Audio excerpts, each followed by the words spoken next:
It's the name of a famous method. In this method, you set goals for yourself on a daily or weekly. You start to put cross to the days on which you have reached your goal. You make a chain with these crosses and you don't give up. You don't break that chain. But you have a problem.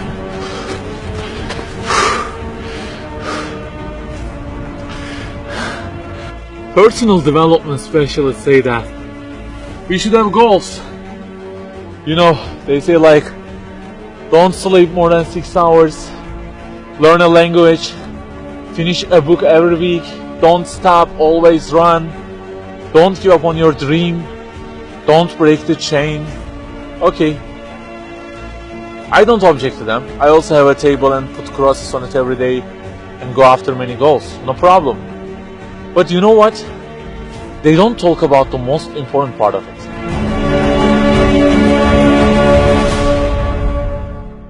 Let me give you a simple mathematical example.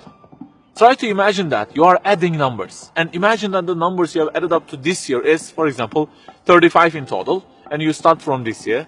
For example, you will add 4 in this year, and then add 8 in next year, and it goes on. And there is an unknown time which counts down, and when it ends, you can't add any other number. Okay, you start the addition. Plus 4, plus 8, plus 7, plus 3. You add ambitiously, you keep adding and adding. Plus 6, plus 5, and okay, they say time is over. Then you realize that you have added the numbers into a giant parenthesis, and there is a zero multiplication at the end of it. It wipes out all the numbers you have added all those years, and the result becomes 0. Of course, you are disappointed. All your efforts have been wiped out by the 0. A regret arises inside of you. You say, I wish I had seen the whole picture at the beginning and realized that 0 and changed it with 1 before I started the addition. I think you got the point. Okay, guys, you may have goals for this year and afterwards. Learning a language, finishing a book every week, increasing your monthly income to $15,000, not sleeping more than 6 hours, etc. But for what? For what do we set goals exactly? Why don't we break the chain? If it is just for a more comfortable or a more respectable life, remember that all this will already be 0 with death. The death will wipe out all of them. The person who knows English will be equal with the one who doesn't know. The one who earns more will be equal with the one who earns less.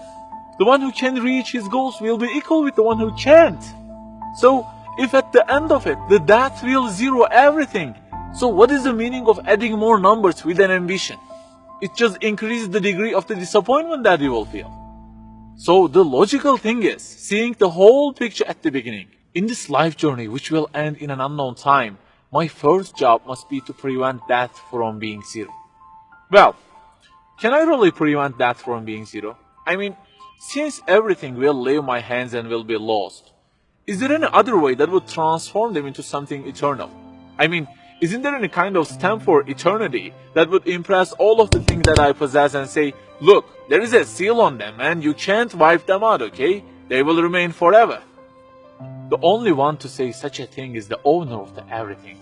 And he says, Kullu şeyin halik. Everything, the languages you learn, the money you earn, the books you read, everything will be perished, illa wajhah, except their way towards Him. So the Creator of our life says, if your intention is towards Allah, if the thing you do is for His acceptance, it won't disappear, it will be transformed into eternity in paradise. So, learning a language, finishing a book every week, being rich, everything, if they are towards Him and for His sake, eternity stamp being pressed on them. For example, in this year, I will study English for 10 minutes daily. For what? Because serving Islam in the field of English is so important, and I want to gain acceptance of my Lord with it. That 0 has turned into 1. This year, I will finish a book every week. Why? Because this is the way of being a more sophisticated person and serving Islam better, and Allah who is eternal will be pleased with it. Good news, that 0 has turned into 1 because now His acceptance is your intention. I aim increasing the income of my company to $150,000. For what? Because I will spend that money on spreading the message of the Quran to the whole world and the publications that would please Him. you have exterminated the zero, because now your goal is towards him. We add and add like this through our lives, and they don't end with death. People who seek Allah's sake in their actions kill their death. Death cannot zero their additions. If the thing we do is for his acceptance, it is not mortal. You may say, I don't really love him that much, and maybe I don't really believe in him that much either. So how can I do everything for his sake? I don't even know who he is. My brother or sister, that's the problem. You don't even know who he is. And actually it is our first job in this life, recognizing him. That's the first step. The more you recognize him, the more you love him. And the more you love him, the more you seek his sake in your actions. So learn about him. Who made you? What does he want? Why does he give you such a billion things in each day? Read, find out. Turning to zero into one is a lifelong process. Start at the point that you are missing and try to fix it. Like the specialists say, don't break the chain, but keep the chain to gain his acceptance. Run, but run to be eternal. An unknown time counts down, and before starting to add the numbers, the first thing you have to do is to remove that zero.